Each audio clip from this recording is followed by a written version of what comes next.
Ongoing discussion on Srimad Bhagavatam. We will continue our discussion today on the chapter Maharaj Parikshit, cursed by a Brahman boy. So this is Canto 1, chapter 18, and we will start from verse 14. Om Namo Bhagavate Vasudevaya. Om Namo Bhagavate Vasudevaya. Om Namo Bhagavate Vasudevaya. Narayanam Namaskrityam Naram Chaiva Narottamam Devim Saraswatim Vyasam Tato Jayaudirayat Nashtaprayeshu Bhadreshu Nityam Bhagavata Sevaya Bhagavate Uttam Shloke Bhaktir Bhavatir Naishtiki Om Ajnanatimirandasya Jnananjana Sharakaya Chakshurunmilitam Yena Tasmai Shri Gurave Namaha Namo Vishnupadaya Krishna Pristhaya Bhutale Srimati Bhaktivedanta Swamiti Namine Namaste Saraswati Deve Gauravani Pracharane Nirvishesha Shunnavadi Paschatya Deshatarane Mukham Karoti Vachanam Pangam Nangate Girim Yat Kripatamaham Vande Shri Gurutina Dharanam Parmanandam Madhavam.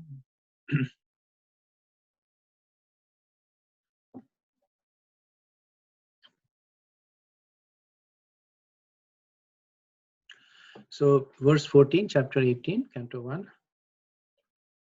Konam Tripiyad Rasavid Kathayam Mahatam Ekanta Parayanasya Nam Gunanam Agunasya Jagmu Yogeshwaraye Bhava Padma Mukhyaha. The personality of Godhead, Lord Krishna, Govinda, is the exclusive shelter for all great living beings, and his transcendental attributes cannot even be measured by such masters of mystic powers as Lord Shiva and Lord Brahma. Can anyone who is expert in relishing nectar, rasa, ever be satiated by hearing topics about him? So this is the ongoing points that are being made by the sages of Naimisharanya. They're encouraging Sutta Goswami to speak more. So previously in the previous verse, they had glorified Vaishnav Sangha. So they had made this point Tulayama Lavenapi, that one moment, fraction of a second of association of a devotee, Tulayam. It cannot be compared with na Swargam na Punarbhavam. They cannot be compared to elevation to heavenly planets or to liberation, Apunarbhavam actually, which means not taking birth anymore. So having glorified that the association of the devotees is praiseworthy, because without that one cannot attain the taste for hearing about Krishna. So they are thanking Sutta Goswami that by your association we have attained that taste. So what to speak of more of your association? So Sutta Goswami has so far spoken, maybe about maybe half an hour, 45 minutes, 1 hour.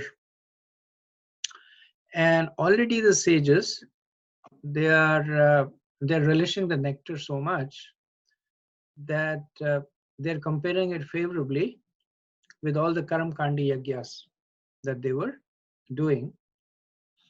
And they were comparing it favorably because of the taste for Krishna Katha that is developed in them. So in encouraging Sutta Goswami to speak more, now they are also seeking his mercy. That by a little of your mercy, we have attained so much rasa. So please don't stop this flow of mercy. So the verse kind of speaks about two aspects of association with Krishna. So it speaks about the association in the form of rasa, the mellows, or the more intimate form of relationship. So the point that they're making is that if a person is knowledgeable about rasa, then how can he be satisfied with discussion of that person who is Rasaraj, who is the sole and supreme shelter of the greatest devotees. So when we talk about rasa, then we're talking about the sweetness of Krishna. Now, right after that, they call Krishna as Yogeshwara. That he is those who are the masters of the yoga. So Yogeshwara, Srila Prabhupada, he applies this to, so Yogeshwara is applied to Krishna also, and it's also applied to his exalted devotees. So in this, two of his most exalted devotees are mentioned, which is Lord Shiva and Lord Brahma. So even they are Yogeshwara because of their stature. So the sages are saying even such masters of the yoga cannot find an end to the spiritual qualities of Krishna, who is agunasya. So guna is the modes of material nature, agunasya is without any material qualities. So the sages say this to also establish a reference of the greatness of Krishna. So they had spoken about the sweetness of Krishna. Now they're talking about the greatness of Krishna. And in order to establish a reference point, they are talking about two personalities who are universally accepted as very exalted, Lord Brahma and Lord Shiva, that even they are happily relating to Krishna because they are capable of Bhakti Yoga. So Jiva Goswami says that Yogeshwara is applied to them not to indicate that they are masters of mystic powers, but to indicate that, so yoga means to connect and Ishvara means the personality of Godhead, but to mean that they themselves are aspiring to render devotional service, bhakti, to Krishna. So one interesting point to note is that the second line of the words, Mahattam Ekanta Parayanasya, which translates to the exclusive shelter for all great living beings. So we will see this line appear in 3 verses, exactly as it is. Mahattam Ekanta Parayanasya, the exclusive shelter for all living beings. So it's appearing there here in verse 14. It will appear in verse 15, and then it will appear in verse 19 with slightly different contexts. So the words are the same, but and the phrase is used in order to indicate the transitivity of this quality. That this quality of being the exclusive shelter, how Krishna is able to bestow it on his devotees. In the purport, Srila Prabhupada says, Lord Shiva and Lord Brahma are 2 chiefs of the demigods. And then he goes on to say, and why is the greatest of all living beings so much attached to the transcendental topics of Lord Krishna? Because he is the reservoir of all enjoyment. Everyone wants to relish some kind of taste in everything. But one who is engaged in the transcendental loving service of the Lord can derive unlimited pleasure from such engagement. The Lord is unlimited. His name, attributes, pastimes, entourage, variegatedness, etc. are unlimited. And those who relish them can do so and still not feel satiated. In the 11th canto, in the conversation between the Navigendras and Maharaj Nimi, Sri Karbhajan, he glorifies Krishna as, you are the boat of the demigods to cross over the ocean of birth and death, and therefore even Lord Brahma and Lord Shiva seek shelter of your lotus feet. Okay, next verse, 15. Tanno bhavan vai bhagavat pradhano mahatam ekanta parayanasya harerudaram charitam vishuddham shushrushatmano vitanutu vidvan. O Suta Goswami, you are a learned and pure devotee of the Lord, because the personality of Godhead is your chief object of service. Therefore, please describe to us the pastimes of the Lord, which are above all material conception, for we are anxious to receive such messages. So here now the sages are explicitly signaling that they want to hear more about Krishna. So Suta Goswami had previously concluded his narration on the birth and activities of Maharaj Parikshit, and then he had stopped and paused by asking the sages that what would they like to hear. So the sages had first responded by expressing their gratitude to Suta Goswami for speaking about Krishna. Then they glorified what Suta was speaking, which is Krishna Katha, speaking about Krishna. And they compared Krishna Katha very favorably with Karma and Gyan to indicate its superiority. And because Krishna Katha is done in Vaishnav Sangha, then the sages went ahead and established the greatness of devotees, specifically of the association of devotees like Suta Goswami. So there they said that how a little bit of association have already given them a taste of Krishna Katha. Now they're asking for more. So previously they had given an estimation of the greatness of Krishna by stating that he is beyond the reach of great personalities like Lord Shiva and Lord Brahma. So now in this verse, we see that when Suta Goswami is glorified, they say that among us, you are the person who prominently serves the Lord and the most learned, Vidwan. So we see the same second line in the previous verse, Mahattam Ekanta Parayanasya, the supreme shelter of the great devotees, is repeated in this verse.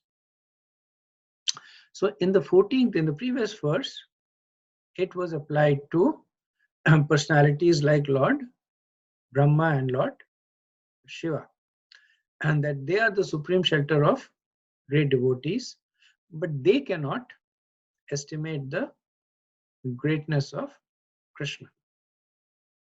So we see that now the sages, they're asking Suta Goswami to speak about the greatness of Krishna. So the sages are making this comparison now. So when they spoke about Lord Shiva and Lord Brahma, they indicated that Lord Brahma and Lord Shiva cannot estimate the greatness of Krishna. But they're turning to Suta Goswami and saying that you can estimate the greatness. So you should speak about it. So the implicit message that they're giving is that because Suta Goswami, in the mood of a devotee, has such intimate association with other devotees like Srila Vyasadeva and Sukadev Goswami, And because he has such intimate association, again in the mood of devotion with Krishna, he's qualified. So they say Bhavan. So Bhavan is in Sanskrit a genitive case that denotes close association between the subject and the object. So here Bhavan is used in conjunction with Bhagavad Pradhano. So Bhagavad Pradhano means that you're the foremost of devotees. So they say Bhavan, Bhagavad Pradhano. So very, very close association, that this quality of being Bhagavad Pradhano is very, very intrinsic to you. So at the beginning of the Bhagavatam, Srila Vyasadeva had invited the devotees to attentively hear about the Bhagavatam. He had said, Kirtabi Shusharubis Tat Kshanat. This is the very second verse of the Bhagavatam, 112. Now we see that the sages are demonstrating the same quality in themselves to encourage Sutta to speak more. So this is the mood of exchange between the speaker and the audience when Krishna Katha is flowing. And the students, they encourage the teacher in 4 ways. Firstly, by respect, and respect is by respectfully hearing, and then the general other decorum of respect. The second is by participation. If the students are non-participative, then the teacher becomes discouraged. The third is by genuine glorification of both the teacher and the subject matter. And the fourth, which is the most important, is applying what they have learned. So we see that the sages are practicing all these 4 forms of encouraging. That they have spoken very respectfully to Sutta Goswami, offering him an exalted position. They have been actively participating by asking questions, relevant questions. In this set of verses, we see the glorification, and we will see that periodically come up in the remaining Bhagavatam, both of Sutta Goswami and of Krishna Katha. And then fourth, the application of knowledge. They started off with that, saying that our bodies were becoming dark with the smoke, but now we are experiencing real bliss, which means that they were applying what they were hearing. So this is the ideal condition. Prabhupada said this is the ideal condition for Krishna Katha, that we have a qualified speaker and an enthusiastic audience. And then in the purport, he compares it with the contemporary situation. He says that professional speakers and a materially absorbed audience cannot derive real benefits from such discourses.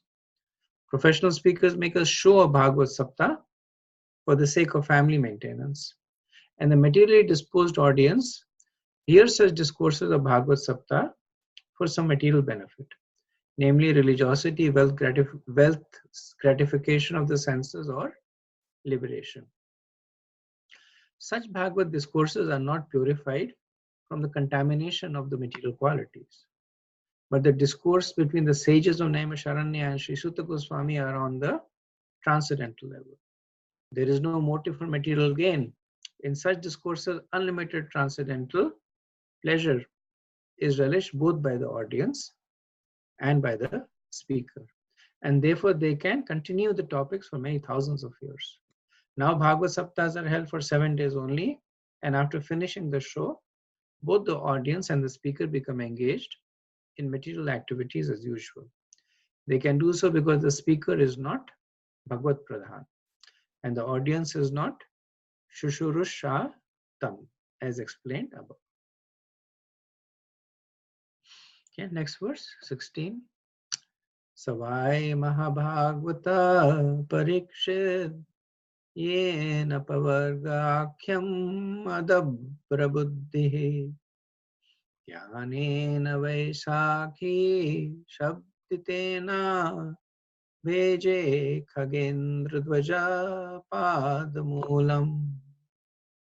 O Suta Goswami, please describe those topics of the Lord by which Maharaj Parikshit, whose intelligence was fixed on liberation, attained the lotus feet of the Lord, who is the shelter of Garud, the king of birds. These topics are vibrated by the son of Vyas, Srila Sukadeva Goswami. So the sages, they are now reminding Suta Goswami about the last question that they had asked, and this is in 112.2. How did death take place and what did he achieve after his death? So this was the last question that they asked about Maharaj Parikshit. So they are not particularly interested in the death of Maharaj Parikshit. But more importantly, they are interested in that how did he attain the lotus feet of Krishna? And because his death is an intrinsic part of that, they're inquiring about it. So they use the term apavarga, liberation, and adabra buddhi jnanena, which means that intelligence that is fixed with knowledge. So according to some, the use of these terms, apavarga, which is liberation, and adabra buddhi jnanena. So wherever jnana is there, apavarga is there, then one thinks about impersonal liberation. So according to some, in this verse, they seem to be indicating that how did Maharaj Parikshit attain impersonal liberation, which is typically favored by the Jnanis. So Vishwanath Chakravarti, to explain this, as usual, he interpolates a conversation between the sages and Suta Goswami. So Suta Goswami is saying that by Gyan one attains liberation. Why do you not desire liberation as a result of your knowledge? So this is Suta speaking to the sages. The sages answer, for us devotees, Gyan actually means knowing and tasting the activities of the Lord. Liberation means attaining the lotus feet of the Lord. Maharaj Parikshit is an example of this. Please talk to us about the activities of the Lord by which Maharaj Parikshit attained his lotus feet. Suta Goswami says that, but later on, it will be said that Maharaj Parikshit attained liberation. And this is actually said in the 12th canto. So the sages say that is true. He attained apavarga. But for the devotees, apavarga means attaining the lotus feet of the Lord. And this is explained by the term yatha varna vidhanam apavargas chabi bhavati sosya bhagavati. So just as apavarga is described as the lotus feet of the Lord, Gyan is described as knowing the pastimes of the Lord. So essentially, this verse is framing the context in which the sages want us as an audience and also as followers to appreciate the Bhagavatam. That Bhagavatam is a book of knowledge, but it's a book of knowledge about the pastimes of Krishna. It's a book of knowledge about the sweetness of Krishna. Just as apavarga does not mean liberation, but it means attaining the lotus feet of the Lord. So in future, when Gyan is going to be glorified, then knowledge about Krishna is going to be glorified. So this kind of Gyan is knowing the greatness of somebody. So one kind of Gyan is trying to figure out how does Krishna operate. that what makes Krishna tick. What are how does he interact? What are the various elements through which he manipulates the material world? How does he sustain the spiritual world? Then there is another kind of knowledge about the sweetness of Krishna. So an analogy over here is that if a person is a big fan of, let's say, a cricketer, and one person might study the technique of the cricketer, that this is what he does, and he goes on the back foot and hits, and then whatever techniques that are used, and that is gyan. But the other person, he finds out everything about the person, that this person likes this sweets, this person likes this kinds of songs, this person has these intimate relations. So they are both in the category of gyan, but the nature of knowledge is different. And the sages are saying that we are not particularly interested in understanding the energies of Krishna. We are not particularly interested in understanding how Krishna manages and maintains the world, but we are more interested in understanding Krishna. Now, when the Bhagavatam goes on, you will see that Sutta Goswami or Sukadeva Goswami gives both. And the reason they give both is to take us to that when we reach the 10th canto, and then we are ready to appreciate the greatness of Krishna, by that time we should have understood how great Krishna is. And that's what the first 9 cantos do. They help us to understand the position of Krishna. And then we get to understand more about Krishna's loving pastimes.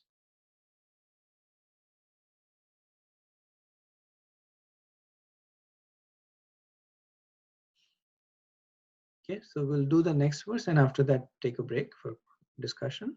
17. Tannaha param punyam samvritartham akhyanam attibhuta yoganishtham akyanyanantajrito papanam parikshitam bhagavatabhiramam.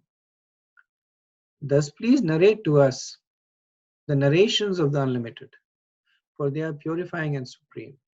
They were spoken to Maharaj Parikshit, and they are very dear to the pure devotees, being full of Bhakti Yoga. So in verse 16 it was said that though the Bhagavatam will reveal Karma and Jnana as intermediate goal, its chief goal is revealing Bhakti. It is dear to the devotees, Bhagavatam Abhiram.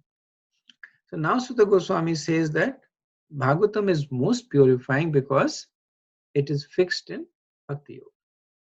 Atya Adbhuta Yoga Nishtha. So Nishtha means that unwaverably fixed. Atya Adbhuta Yoga. So Bhakti is being described as something that is wonderful, Adbhuta Yoga.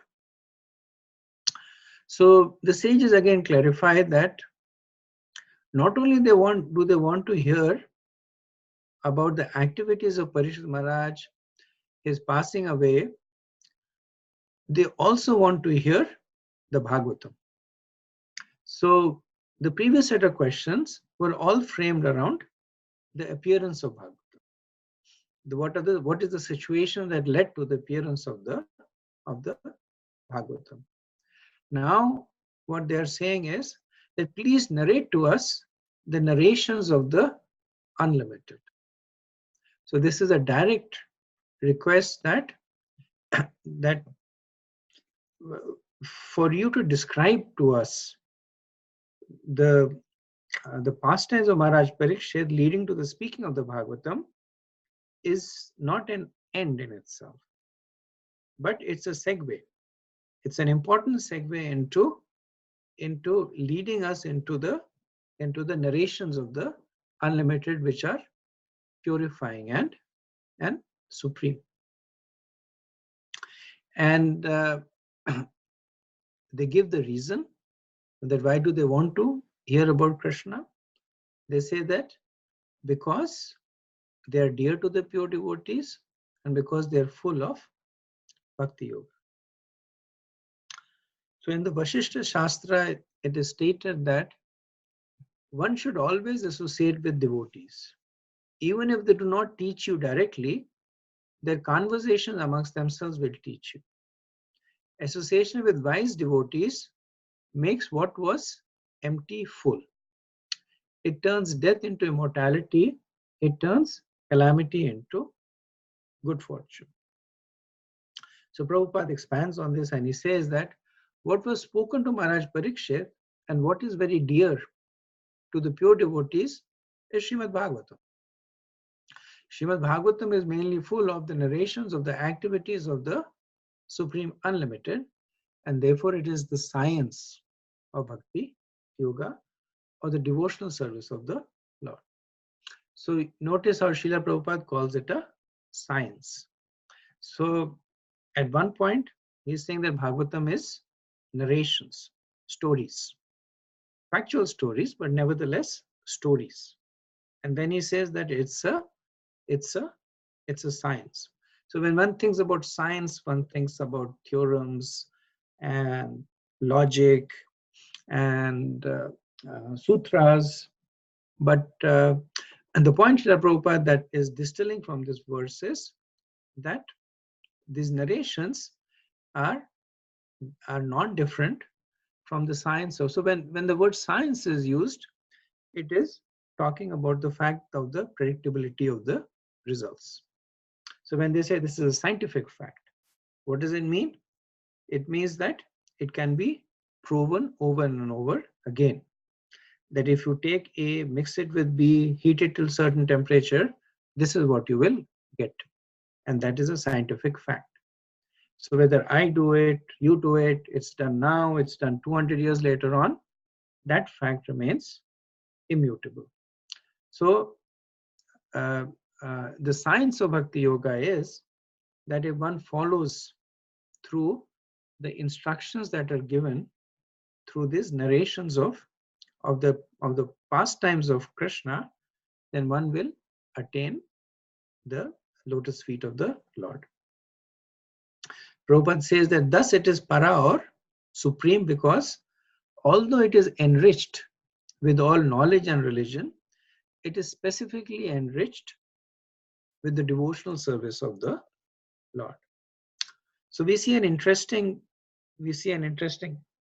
concept over here that Sutta Goswami, the sages of Naimisharanya, and Srila Prabhupada, they're actually so what's the right word that so they're actually saying that just because Gyan is being presented over here, don't think that this is anything inferior. So which is a whole different concept. So generally people, they glorify Gyan. Now here it's almost like an apology is being made for Gyan. That yes, there is Gyan over here, but don't worry about it. It is actually bhakti, because the Gyan that is presented over here is the knowledge of the pastimes of Krishna, about the sweetness, about the qualities of Krishna. So don't think that bhakti has become contaminated. It continues to retain its position, and the Gyan that is presented is a supporting anga that nourishes the primary anga of bhakti. Okay, so let me stop here and see if there is any questions or comments.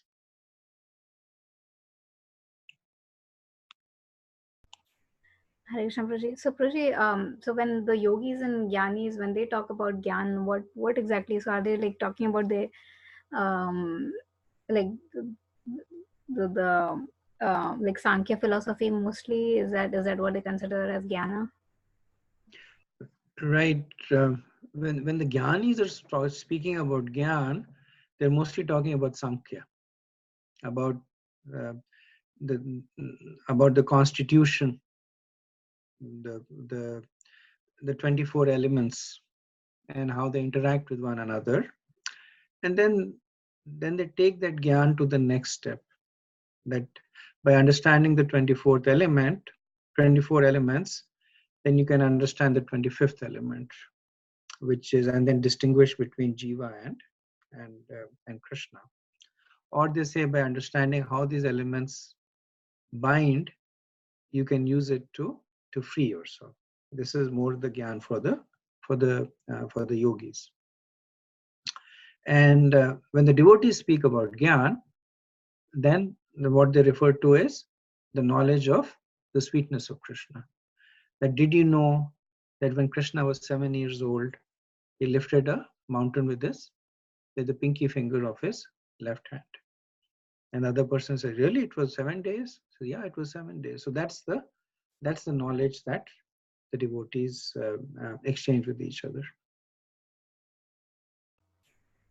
So Prajji, when we like go into the second and third canto and also try to understand the, the like this about more about the universe, like in that sense, um, but because it is like in relation to Krishna and his, so like that is also basically like Sankhya is also like in relation to the Lord, right? I mean, it's basically they're trying to understand from that this is his energy, and like this is how energies work together, in relation to one another. um, so I'm just trying to understand like the difference between like So it's a good question, and it relates to the point I'd earlier made, that while the primary subject of Bhagavatam is bhakti, but it does not jump to bhakti. So before it takes us to the 10th canto, it also takes us through, as you're mentioning, different aspects of what would be considered to be the kind of gyan that the jnanis would aspire for. Not to the same level of details, but it does take us through that roadmap. It does tell us about the constitution of the universe. It even talks about mystic yoga. But all these are presented not as an end in themselves, but as a means to an end. Because Srila Prabhupada would always make this point that if you jump straight to the 10th canto, then you will commit an offense by thinking Krishna to be an ordinary person. And the first 9 cantos, they protect us from making that offense.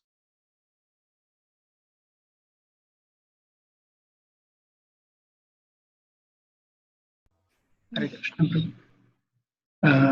So, Prabhuji, like many times we hear Bhagavad Gita was impersonalized by so much by many impersonalists. So, but I never generally heard they are talking about Bhagavatam. But Bhagavatam also is impersonalized by maybe Shankaracharya would have done, but generally is. Shankaracharya didn't touch Bhagavatam. Srila Prabhupada says that Shankaracharya was aware of the potency of the Bhagavatam, so he gave a commentary on the Bhagavad Gita. He gave extensive commentary on the Upanishads, very extensive commentary on the Vedanta Sutras, not on the Bhagavatam though. One of the most famous commentaries on the Bhagavatam is actually by a disciple of Shankaracharya, Chaitanya Mahaprabhu. So this is the commentary by Sridhar Swami, and Mahaprabhu considered that to be the reference book. But even though he himself was in the disciplic succession of being a Mayavadi, which even Chaitanya Mahaprabhu was. But when he wrote a commentary of the Bhagavatam, he wrote it in the mood of a devotee. And that's why Chaitanya Mahaprabhu glorified it. So at one point I had heard that it was by the mercy of Sripad Shankaracharya that his disciple, he led the impersonalists down the path of bhakti. That he was coming in the disciplic succession. So they said, okay, this has been written by Sridhar Maharaj. Let's reach the commentary. It's definitely going to help us. It helped them, but in a different way. Now, the other point that I think you were alluding to is that even though Bhagavatam has not been impersonalized, but it's definitely been made materialistic. And Srila Prabhupada refers to that in his purport. That probably is the biggest disservice that's been done to Bhagavatam in the current day and age. Materialized meaning, Prabhu?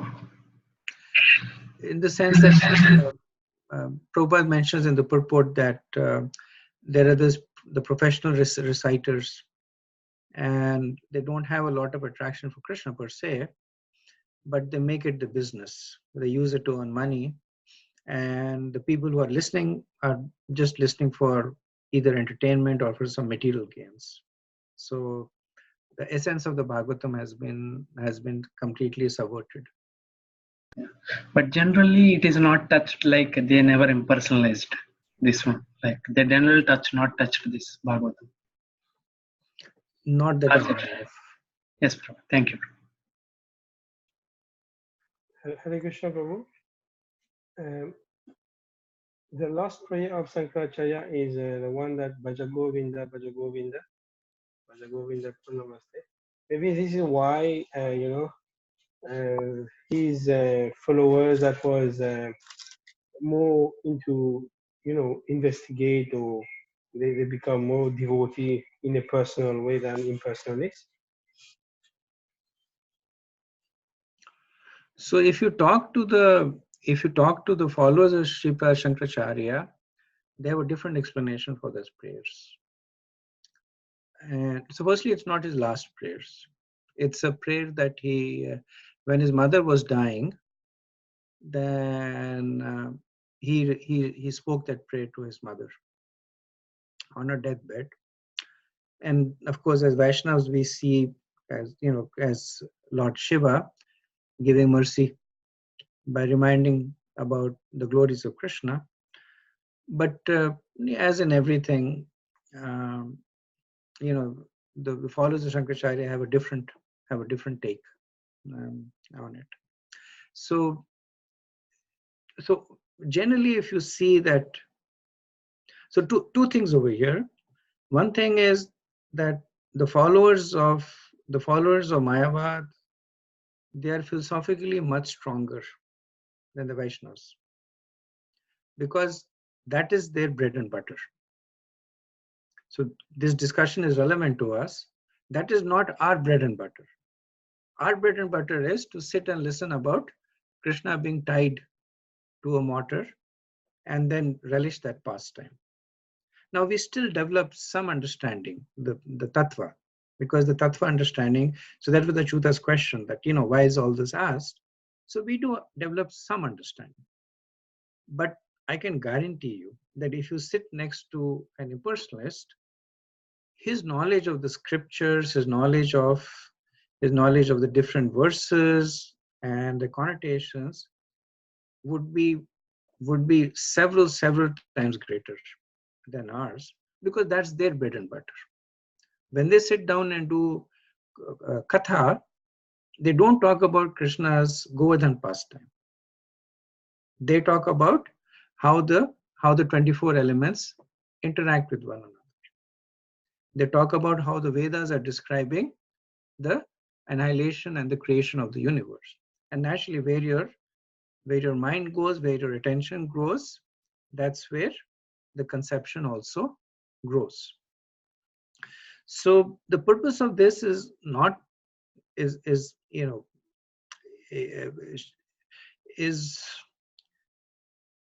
is to develop conviction in ourselves. So when Srila Prabhupada would condemn the impersonalist, he would condemn the impersonalist in ourselves, in us. There is this conversation that happened, not a conversation, it was a realization that in the early days, somebody attended this lecture by Srila Prabhupada on 26 Second Avenue. It was new, so he did not know much about the philosophy. And Srila Prabhupada was speaking very heavily about the Mayavadis, that they're rascals, they're muras, they do this, they do that. And then this person, after that, he went and he asked somebody, who is this guy Mayavad? He seems to have upset Swamiji a lot. And then, of course, it was explained. And then this devotee later on, he became a devotee. And then he said that later on realized that Srila Prabhupada was not talking about the Mayavadis in Varanasi or somewhere else. He was talking about me. He was talking about the impersonalist in me. So we have this tendency that sometimes when the verses say that this action is despicable, so we say this guy next to us, the verse is talking about this guy, or the Sham that I know, Sham Prabhu that I know, is talking about that person. Very difficult for us to say that it's actually talking about ourselves. So when Srila Prabhupada in the purport, or when the Bhagavatam, Sutta Goswami, Sukadeva Goswami, they condemn impersonalism, they're condemning us. That this is the danger of the impersonalistic streak in us. This is the danger. So we are here because of that streak. We wanted to be Krishna. We wanted to take the position of Krishna. Some point we realized that we cannot take the position of Krishna. So then we said, okay, both of us will be Krishna. Maybe I'm small Krishna, you're big Krishna, then we are same Krishna. So this is why we are here. And this is what is there in the substratum of our ego. So all these words and these phrases and these verses, they do act. Even though we often try to deflect it to somebody else, but some of it sticks to us also. So it also acts in steadily eradicating that conception from our subconscious mind.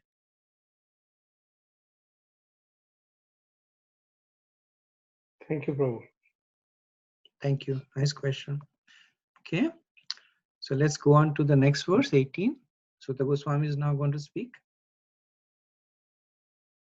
Sutta vacha aho vayam janma brato atyahasma vridhanuvrityapi viloma jata doshkulyam madhyam vidunoti shigram mahattamanam abhidhana yogaha.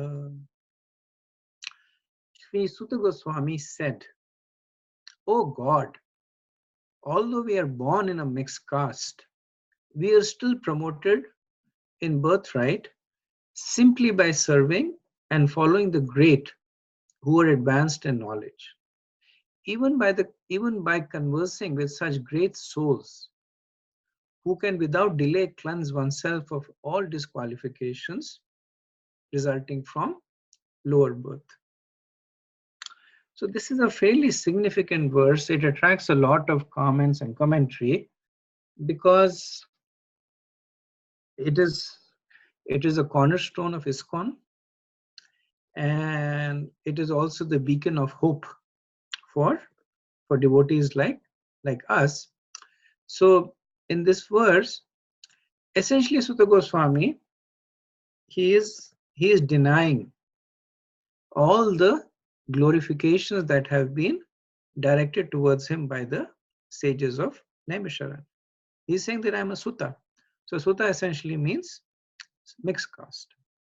So Sutta Goswami was born of a Brahman father and either a Kshatriya woman, I think a Kshatriya woman. So those born out of mixed caste are considered to be avaranam, that they're lower than the Shudras as per the Vedas. So while he is denying the glorification, he is still accepting his position as the narrator of the Bhagavad. And then he reconciles these two, saying that I have a low birth, but yet I'm speaking about Krishna Katha, and the reason is because of Vaishnav Sangha. So this verse is glorifying the potency of the association of devotees. So we see that how Sutta Goswami responds to the genuine glorification of the sages with a mood of genuine humility. And in doing so, he is bringing forth this very important philosophical point, which is Bhagavad Sangha. And what is Bhagavad Sangha? We have previously understood that Bhagavad Sangha is association of Krishna, his devotees, his words, and his pastimes. So to paraphrase what he is saying here, saying that it would be unsuitable for all of you. He's saying, "Oh God." So he's saying Bhagavan. He's giving them a very exalted position. That for your Brahmins, for one as exalted as you, it is unsuitable to follow somebody like me. But he's saying, but abhidhana yoga. So, but the contamination of the inferior caste that I have, the lower birth that I have, is actually being eradicated because of the association of Vrida. So Vrida means other devotees, and Adya. So he's saying by your association. So just like the sages were saying that by your association we are feeling enlivened, then Sutta Goswami is reciprocating by saying that by your associations I am also feeling enlivened. So Srila Prabhupada in the purport says that Mahatamanam Abhidhana also means dictionary of great devotees. So dictionary literally means that word and meaning, but here you can consider it to be a compilation, that a compilation of great devotees, or books full of words of great devotees. Or this is the other meaning, that dictionary of great devotees is the Krishna Katha, that is coming from the lotus mouth of the Krishna Bhakta. Such a dictionary of the words of great devotees and those of the Lord are in the Vedas and allied literatures, specifically the Srimad Bhagavatam. So Srila Prabhupada is stressing that both kinds of association are equally potent, the person Bhagavatam and the book Bhagavatam.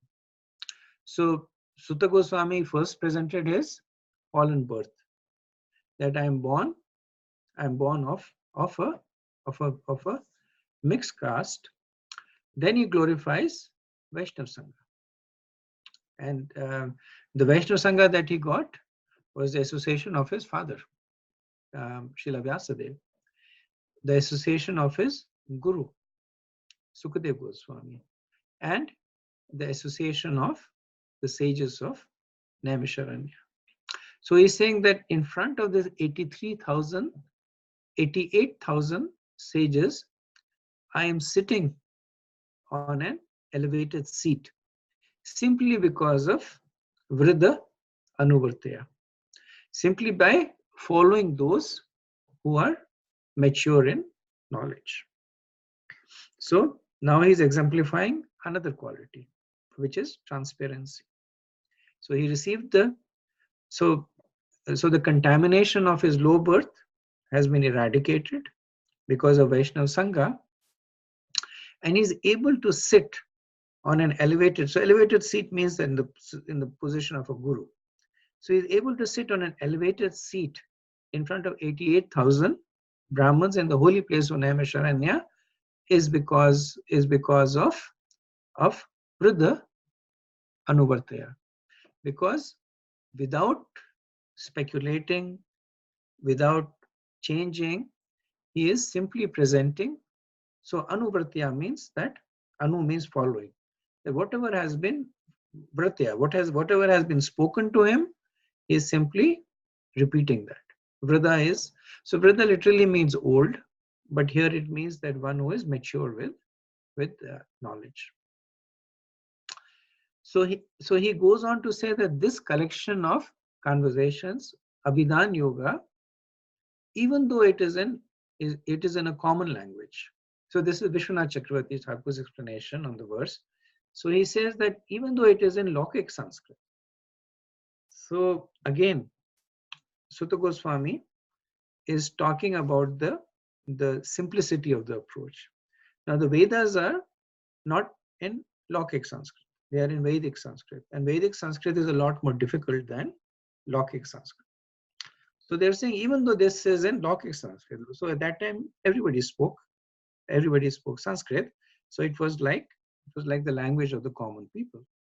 So he's saying that I'm speaking to you in the language of the common people, which means that I'm speaking something that is not Shruti, but Smriti, but still it has the potency of destroying all my afflictions and all of your afflictions.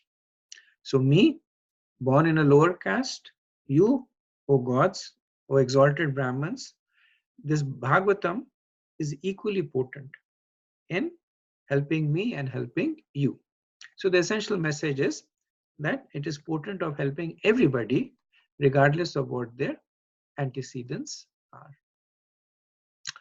So Prabhupada speaks on this and he says that this means that thousands of years ago, there was no bar to hearing or preaching the transcendental science because of inferior birth. And Srila Prabhupada particularly likes this verse because it helps him refute the criticism that was leveled against him. That especially his godbrothers, some of his godbrothers and some other people who were envious, they would say that Srila Prabhupada has given knowledge to the Malechas and the Yavans, to the meat eaters, the cow, those who eat the meat of cows. And Srila Prabhupada would say that the only qualification to execute bhakti is a genuine desire to do so. Whether one is born in a Malecha family or a Yavan family, all those disqualifications are immediately eradicated. Same point is made by Chaitanya Mahaprabhu in Chaitanya Charitamrita, when the Brahmins, the caste Brahmins, were criticizing him. And so this is in the Adi Leela. So this is the caste Brahmins complaining that now the lower castes are chanting the Hare Krishna Mahamantra again and again. For this sinful activity, the entire city of Navadvip will be deserted. According to Hindu scripture, God's name is the most powerful hymn. If anyone hears the chanting of the name, the potency of the hymn will be lost. So this is the criticism against the Sankirtan movement. And Srila Prabhupada in the purport, he writes, the rascal Pashandis think that if anyone but a Brahman chants the holy name, the potency of the holy name is vanquished. According to the judgment, instead of delivering the fallen souls, the potency of the holy name is reduced. And then Srila Prabhupada goes on to talk about how actually the opposite happens. That there is no degradation in the potency of the holy name, but actually the one who is chanting gets purified. So this verse clearly proves that everybody has the right to execute bhakti. Everybody has the right to engage in Bhagavad Katha. And Katha means both speaking and hearing. So when Sukadeva Goswami was speaking the Bhagavatam, and then we'll see that in the very next chapter, that some of the greatest personalities in the universe had come there. There were Brahma Rishis and Raja Rishis and great yogis, the demigods had come. Then Sukadeva Goswami did not look at Sutta Goswami and say, hey, you get out from here. You're not qualified to sit here. No. He spoke to him, Sutta Goswami hears, and actually in the Bhagavatam towards the end, in the 12th canto, Sukadeva Goswami will actually congratulate Sutta Goswami. That he will say that what I have spoken now will be repeated by Sutta Goswami to the sages of Naimisharanya.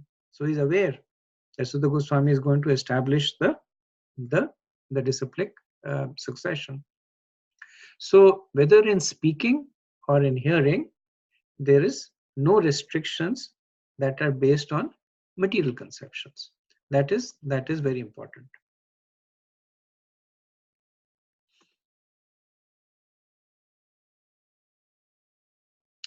So in Bhakti Sandarbha, I'm not going to go into it, but Bhakti Sandarbha, Jiva Goswami, so all the acharyas, they like this verse a lot.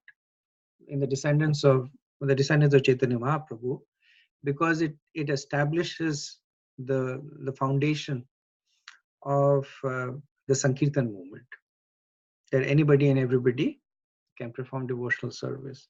So Jiva Goswami, he in Bhakti Sandarbha, he gives several verses justifying this position.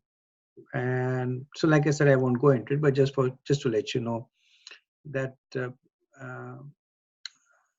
this position is justified based on this verse and by auxiliary proof from other parts of the scriptures. Okay, going on to the next verse, 19. Kuta punurgranato namatasya mahattam ekanta parayanasya yo ananta shakti bhagavan ananto mahad gunatvad yamanantamahu. And what to speak of those who are under the direction of the great devotees, chanting the holy name of the unlimited who has unlimited potency. The personality of Godhead, unlimited in potency and transcendental by attributes, is called unlimited. So Sutta Goswami says that what to speak of those. So generally when that is spoken, it is spoken in terms of a comparison. That this person is a great athlete, and what to speak of those who have defeated him in competitions, or this country is opulent, and then what to speak of the Svarglok that is 1,000,000 times more opulent than this country. So here Sutta Goswami is starting out what to speak of those. So he's comparing those with himself. So he's saying that I was of a lower birth, and I was of a contaminated consciousness, but because of Vaishnav Sangha, Vaishnav Kripa. And so what is the credit that he's taking for himself? The credit that he's taking for himself is that because I am able to speak what I hear without any contaminations and speculation. That's the only credit that he's taking. That I'm not changing what I hear. So he's saying because of that, in the last verse, I've become qualified to sit on an elevated seat before 88,000 Brahmins. And what to speak of those who are even much more advanced than me, who are under the direction of great devotees, who are chanting the holy name of the unlimited, and who has received the mercy of that who is unlimited.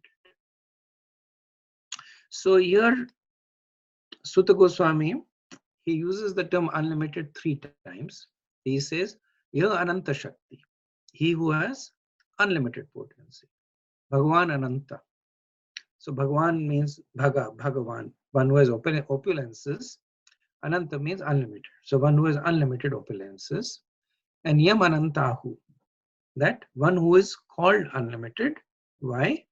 Because Ananta Mahat Gunatvat. Because he is able to bestow unlimited qualities on his devotees. So Sutta Goswami is marveling at, so unlimited is another word for infinite, that there is no estimation of it. So he speaks this verse to marvel on the quality of Krishna's mercy, the mercy of the devotees, but specifically mostly about the potency of Vaishnava Sangha. So he's saying everything in this equation is unlimited. So we start with Krishna, who is Ananta Shakti, that he has unlimited potency. And how great he is Bhagavan Ananta, that his opulences are unlimited, and is Yam Anantam Ahu, that he's universally accepted as unlimited, and because of this access to that which is unlimited, what happens?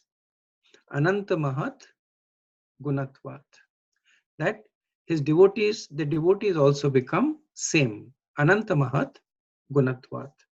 So Gunatvat means the qualities. Mahat means great. They also develop unlimited greatness. Now the acharyas say that Sutta Goswami is careful to separate this verse from the previous verse. So the previous verse, he was talking about himself. Now, in this verse, so the Acharya said that out of humility, you can't expect Sutta Goswami to say that I am Ananta Mahat Gunatvat. That actually because I am connected to Krishna, I am also a great devotee, that I have unlimited great qualities. And that's not his mood also. But then at the same time, he wants to glorify those that have given their mercy to him. So that is why he says, and what to speak of those. So he's making a clear distinction that I am here, small speck, and what to speak of those who are unlimited in their qualities because of their access to Krishna, who is unlimited in their opulences, in his opulence, and unlimited in his potency. So Vishwanath Chakravarti says that, so also if you'll notice that this phrase Mahatma Ekanta Parayanasya is repeated once again in this verse. So this is the third time that it is repeated. So we saw it first appear in verse 14 when it was in the context of Lord Brahma and Lord Shiva, that even though they are the supreme shelter, they themselves are not able to estimate the greatness of Krishna. In verse 15, it was used in the context of Sutta Goswami, that because he received the supreme shelter of the greatest devotees, he became qualified to speak about the greatness of Krishna. In this verse, this phrase, Mahatam Ekanta Parayanasya, is used directly in the context of Krishna. That this is Krishna who the quality of Krishna, or the quality that is emanating from Krishna. So we now have this quality coming from Krishna, the quality being inherited by his devotees, and the quality being extended by his devotees. So Krishna has this quality of Mahattam Ekanta Parayanasya. His devotees like Srila Vyasadeva and Sukadev Goswami, they inherited this quality of being able to give shelter to the greatest devotees. And we see Sutta Goswami receiving this Mahattam Ekanta Parayanasya and becoming qualified to speak the Bhagavatam. So the repetition of this phrase, it ties the three verses together and gives us this clear understanding of Vaishnav Sangha and the transitivity of Vaishnav Sangha. The Vaishnav Sangha does not originate or stop at any point. It comes from Krishna. It is starting from Krishna, who is Ananta, who is unlimited. By his mercy, it goes to his devotees. By the mercy of the devotees, it goes to their devotees, and so on.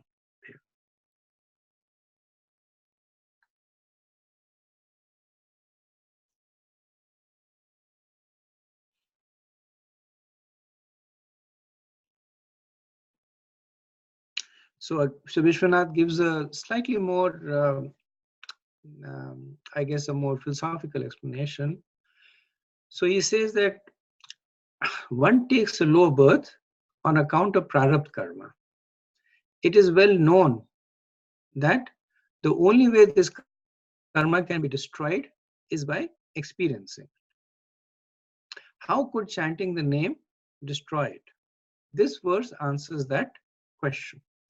Because the Lord has unlimited energies, one of those energies will certainly destroy the prarabdha karma. Because Krishna gives these qualities to his devotees, and he has unlimited devotees, they call him Ananta, unlimited. Because of the Lord's qualities in the devotees, prarabdha karma cannot remain in the devotee. So he's giving an explanation of how Sutta Goswami was able to overcome his prarabdha karma. Now, in case of Sutta Goswami, his prarabdha karma manifested as what is considered to be a low birth. In a more generic sense, the fact that we have a material body means that we have prarabdha karma. But the point that is being made, that through this process of Vaishnava Sangha, and in Vishwanath Chakravarti, in this case, he's specifically talking about chanting of the holy name, the prarabdha karma is destroyed because this quality that is coming from Krishna gets transmitted to us. And because Krishna cannot have any prarabdha karma, then the understanding is when that quality appears in us, then our prarabdha karma is also destroyed.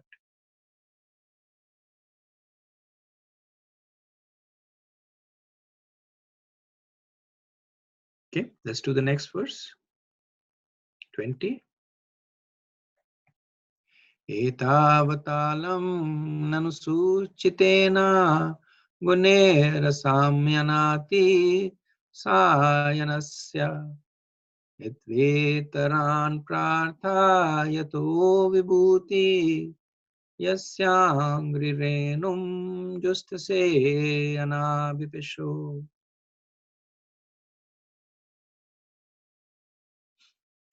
It is now ascertained that he, the personality of Godhead, is unlimited, and there is no one equal to him. Consequently, no one can speak of him adequately. Great demigods cannot obtain the favor of the goddess of fortune, even by prayers. But this very goddess renders service unto the Lord, although he is unwilling to have such service. So this verse, it serves two purposes. One, if you remember, the sages are asking Sutta Goswami to speak about Krishna.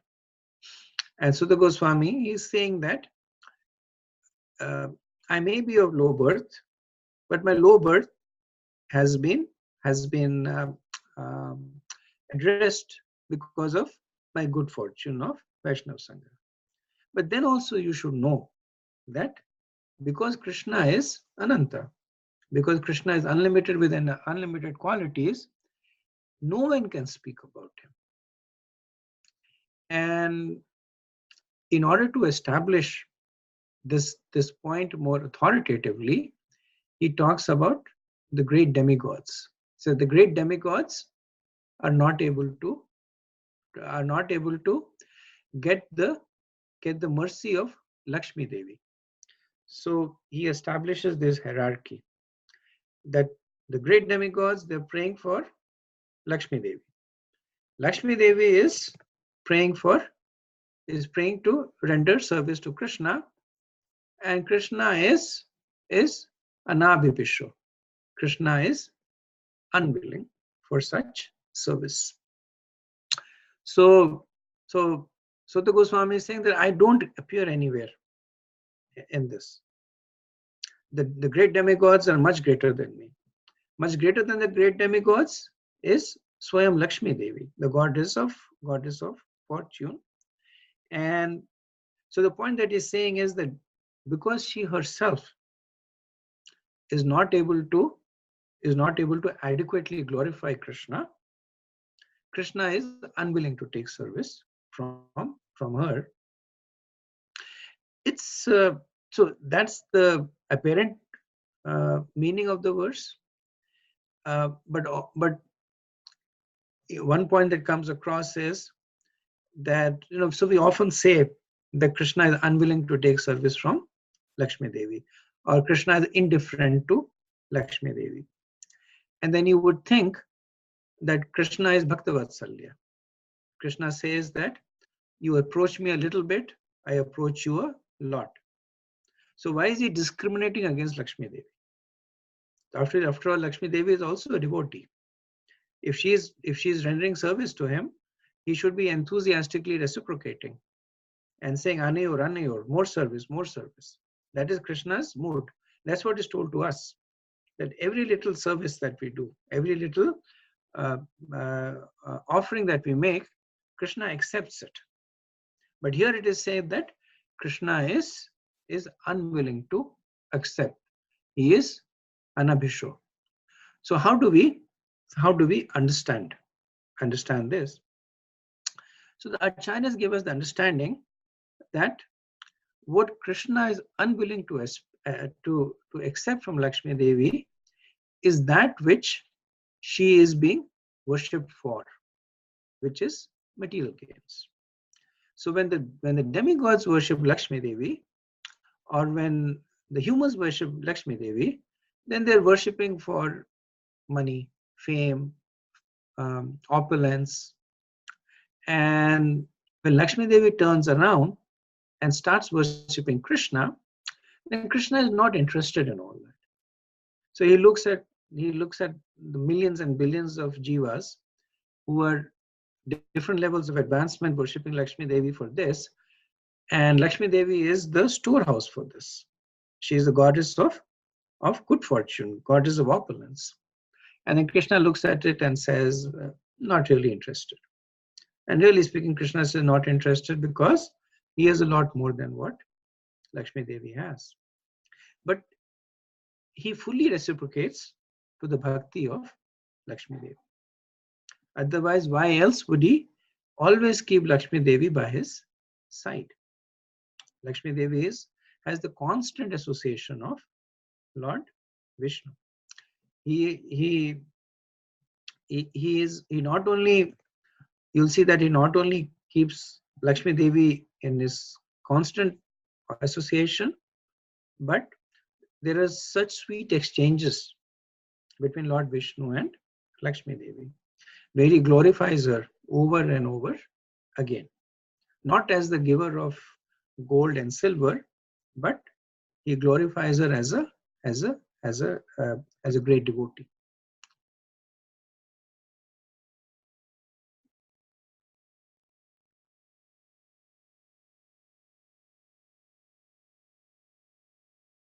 Okay, next verse 21.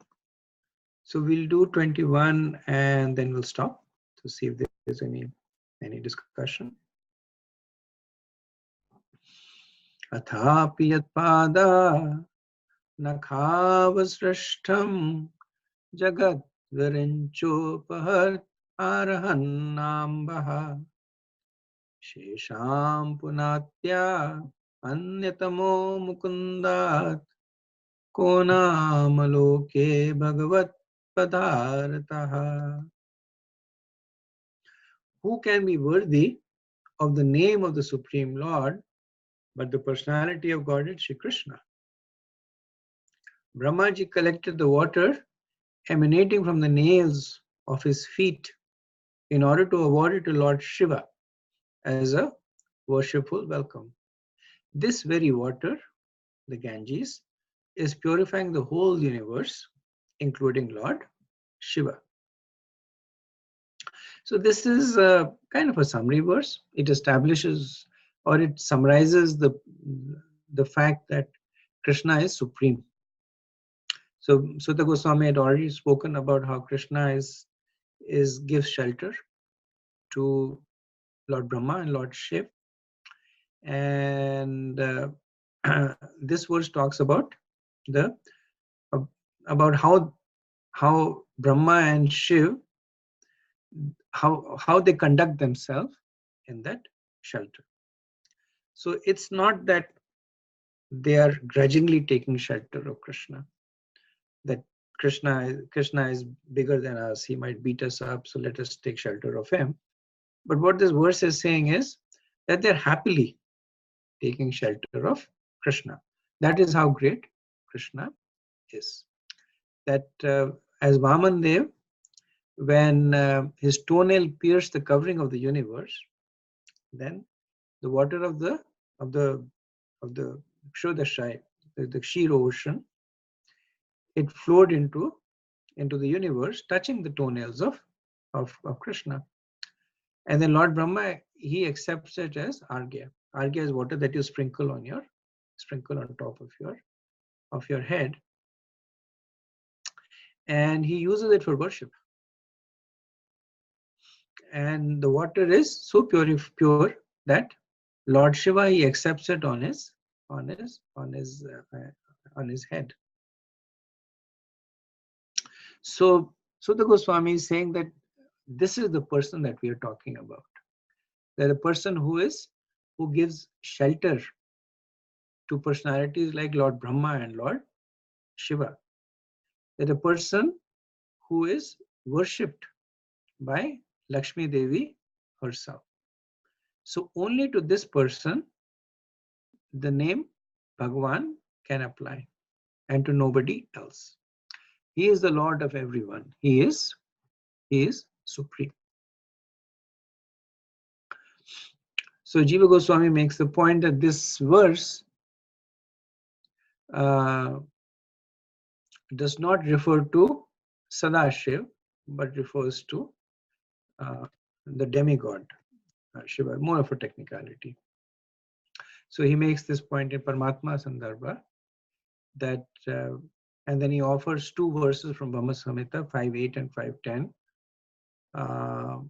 to make this distinction. That there is the Sadashiv, who actually is Vishnu Tattva. But this verse is actually talking about the demigod, Lord Shiva, who takes birth from Brahma.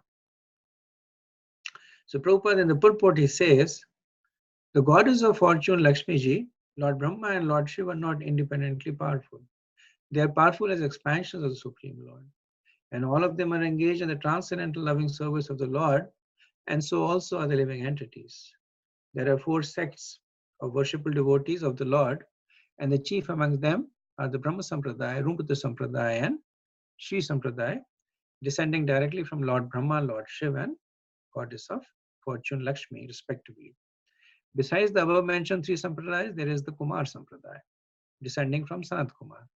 All of the 4 original Sampradayas are still scrupulously engaged in the transcendental service of the Lord up to date. And they all declare that Lord Krishna Mukunda is the Supreme Personality of Godhead, and no other personality is equal to him or greater than. So Srila Prabhupada also notes the fact that Sutta Goswami is talking about 3 personalities from whom 3 prominent Sampradayas descend. So we see that Lord Shiva, Lord Brahma, and Lakshmi Devi are glorified because of their service to Krishna. And Prabhupada notes that three prominent sampradayas are coming from these three great personalities. So if you notice so far, Sutta Goswami, he's on this glorification program. So he glorified the sages of Naimisharanya. He glorified the devotees that gave shelter to him. He glorified the potency of Krishna Katha. He greatly glorified the potency of devotee association, of Vaishnav Sangha. And now he is glorifying Krishna. He's like, why should I leave out Krishna? I'm glorifying everybody around Krishna. So let me summarize everything by saying that all these glorifications are coming because of, so the last two verses were glorification of Krishna, because of the one who has unlimited glories. And the one who has unlimited glories can only be called as Mukunda or Krishna. Okay, so I'll stop here. Sorry, I went a little bit over than I expected. Any questions or comments? Hare Krishna Prabhu. In the text and in text 19, in the purport, it is said that to chant the holy name under the direction of a pure devotee is often less chanting. And then it continues, often less chanting of the holy name of the Lord. How do we understand this?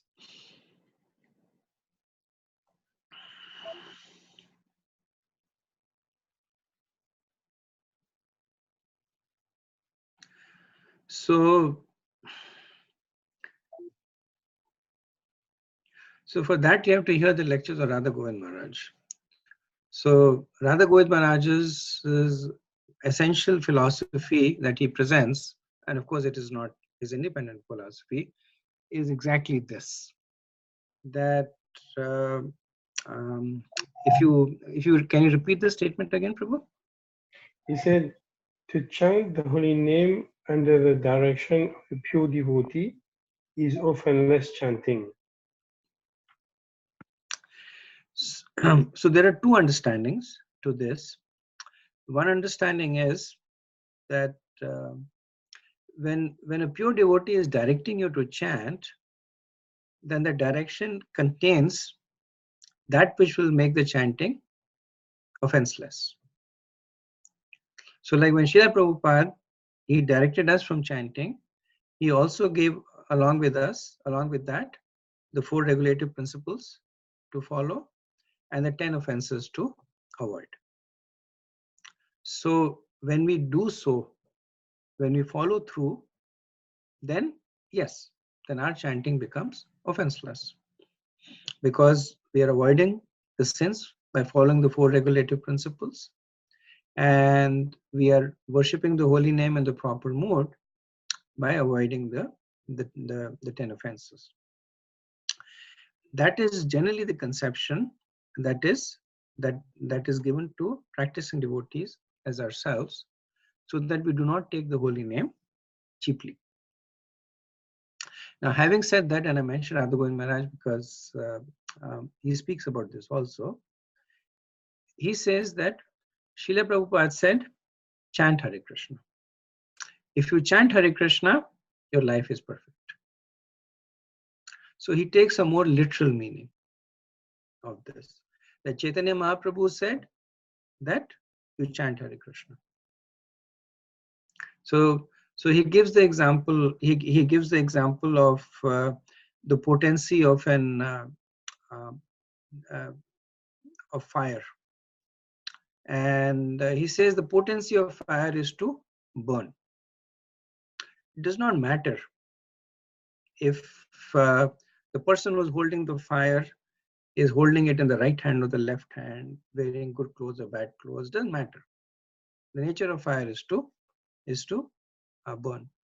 Nature of the holy name is to give us Krishna Bhakti.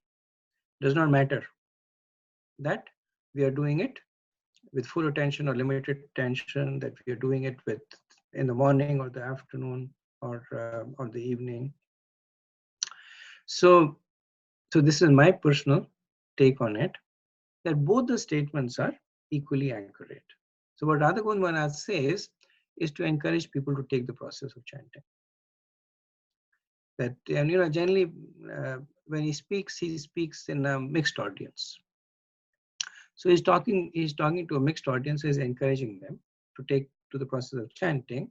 He's not minimizing the potency of the holy name. He's not saying something that is shastrically incorrect, but he's relying on the purifying potency of the holy name.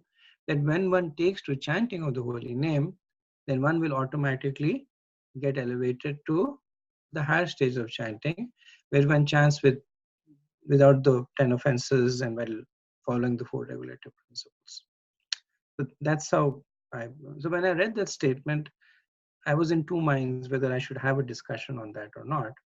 But then I understood that I'm glad you brought it up, but I kind of thought that this could take away a lot of time from the discussion. That's why I have it in my notes, but I did not speak about it for that reason. But does that make sense to you, Prabhu?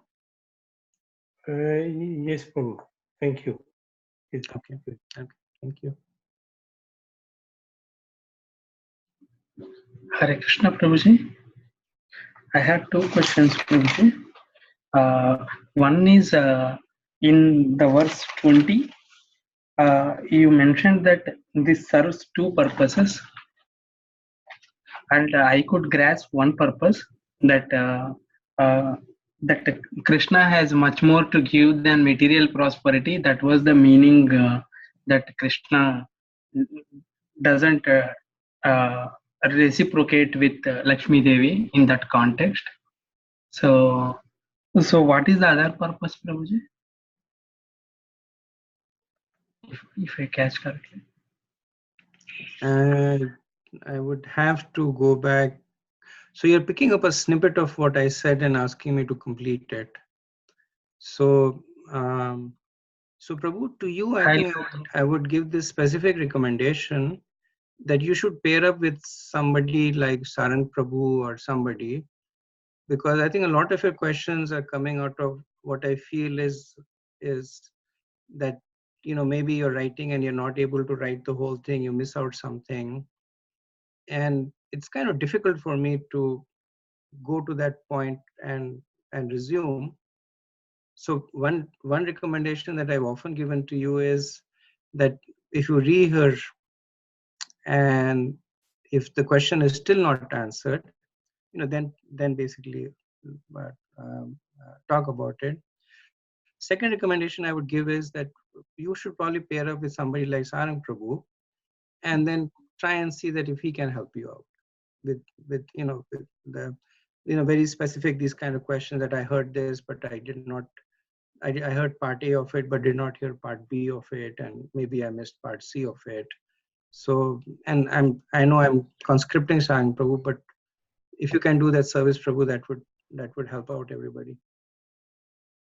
Thank you, Prabhu. I'm seeing an enthusiastic yes from Sarang Prabhu over here. I don't know, Prabhu. If we can discuss afterwards. Okay. Anything else? Any other questions, comments? So I'm sorry, Prabhu, you said you had two questions, right? What was the second question? Prabhuji, like Sutta Goswami was saying that I am from a lower birth, like that, and it was because of devotee's humility, maybe he's saying, but is really a lower birth is there, Prabhuji, like in terms because Krishna said Chaturvarnam Mayam Srashta, so it's not by birth. He's considering himself to be lower birth because of him not falling within the Varnashram system. Because he does say that I am of mixed birth. So at that time there was a lot of focus on the Varnas, and I'm trying to think of the reason. There's a pastime that is related to. So his mother is a Kshatriya, of Kshatriya descent, and his father, of course, is Romaharshan. who's a Brahmin, and there was some factors that basically led to this marriage and this birth. And the term Suta, so Suta actually means servant. Like Karan is called Sutputra, right? He's called as a son of a servant. His father is like a charioteer, not a charioteer. His father is one who takes care of horses, that way. So he's, and later on, this term Suta, it became more generic. In the lineage of Sutta Goswami, and this is explained to some extent in Mahabharata, that the suttas were then what Srila Prabhupada now calls the professional reciters of the Bhagavatam. So the lineage is suttas. They are suttas. They are called bards, or they are professional reciters. Now, Sutta Goswami is in a different position. He's not a professional reciter. He's a reciter, but he's reciting out of love and devotion. That's the main thing that he gets to that. But the understanding is that as time went on and as generations went on, the suttas who came later on basically started looking upon it as a way to make money. But I think to answer the question that you asked, that when Sutta Goswami says that I'm of a low birth, partially it's of humility, but partially factually also, that he's sitting in front of Brahmins, and he himself is of mixed caste. Thank you. Okay, so if there are no other questions, we'll stop here. Vancha kalpatarubhayaschit kripa sindhubhya eva cha patitanam pavanebhyo vaishnavebhyo namo namaha. Anant Koti Vaishnav Vrinda ki jai, Srila Prabhupada ki jai. Nitai Gaur Premanande. Hari Hari Hare Krishna. Thank you very much.